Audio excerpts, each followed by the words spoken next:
perhatikan pendeta yang menggembalakanmu.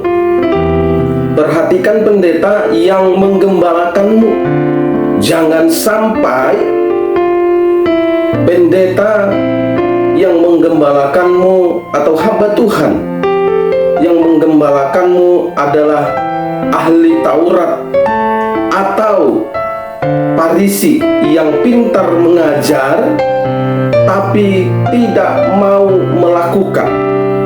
Sekali lagi, yang pintar mengajar tapi tidak mau melakukan. Nah, kalau saudara melihat pendetamu seperti itu adalah pendeta ahli Taurat atau Farisi. Matius 23 ayat 1 sampai dengan 4. Maka berkatalah Yesus kepada orang banyak dan kepada murid-muridnya, katanya, ahli-ahli Taurat dan orang-orang Farisi telah menduduki kursi Musa. Sebab itu turutilah dan lakukanlah segala sesuatu yang mereka ajarkan kepadamu. Tetapi jangan kamu turuti perbuatan-perbuatan mereka, karena mereka mengajarkannya tetapi tidak melakukannya.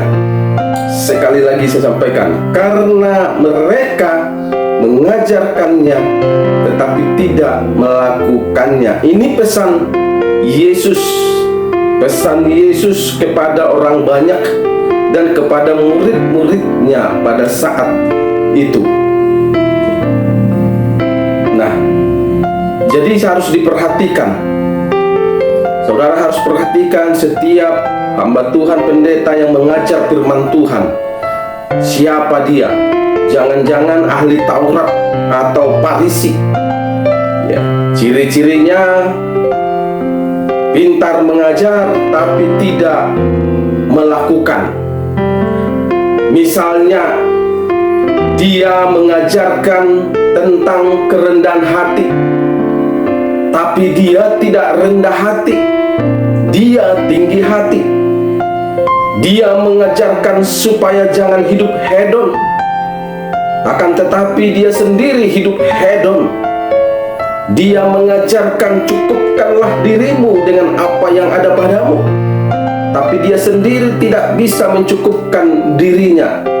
Hidupnya berpoya-poya, hidupnya berlebihan. Dia mengajarkan jangan berzina, akan tetapi dia sendiri yang berzina. Dia mengajarkan jangan selingkuh, tapi dia sendiri selingkuh. Dia mengajarkan jangan berbohong, dia sendiri suka berbohong. Nah, masalah berbohong ini jadi sorotan bagi saya. Perlu saudara ketahui, ada banyak hamba Tuhan, gembala, pendeta yang diam-diam di belakang jemaat membuat proposal gereja ke kantor-kantor pemerintahan, baik juga mungkin ke perusahaan-perusahaan tertentu di luar sepengetahuan jemaat. Tapi di proposal itu atas nama gereja, atas nama pelayanan, atas nama kebutuhan gereja. Lalu setelah proposal itu cair, proposal itu menghasilkan uang, maka uangnya disalahgunakan, beli kendaraan, beli mobil, beli tanah, bangun rumah atau dan sebagainya. Lalu supaya seolah-olah perbuatan itu benar, maka disaksikan ketika khotbah, disaksikan dengan kesaksian bahwa mereka mendapatkan mujizat daripada Tuhan. Nah, ini hati-hati, ini banyak sekarang gembala-gembala yang seperti ini banyak, tapi tidak semua banyak. Para hamba Tuhan pendeta, harus peka. Sebagai jemaat itu harus peka, jeli. Jangan asal terpukau, Dengan melihat dia pintar mengajar, jago berkhotbah, jangan saudara segampang itu langsung merasa bahwa dia sudah benar, sudah bagus. Perhatikan cara-cara hidupnya. Lihat, jangan-jangan di belakang semua itu ada banyak kebohongan. Ya, perhatikan. Kalau dia berkata jangan hidup seperti orang duniawi, ya, tapi lihat dia sendiri hidup duniawi, bahkan lebih duniawi. Kalau kita melihat sekarang ini di media sosial, postingan-postingan hamba Tuhan, sebagian daripada hamba Tuhan, tidak ada bedanya dengan postingan-postingan orang-orang duniawi, jemaat-jemaat yang duniawi. Hampir sama. Orang-orang duniawi mempertontonkan keberhasilannya secara duniawi, memakan di rumah-rumah makan mewah, restoran, kafe.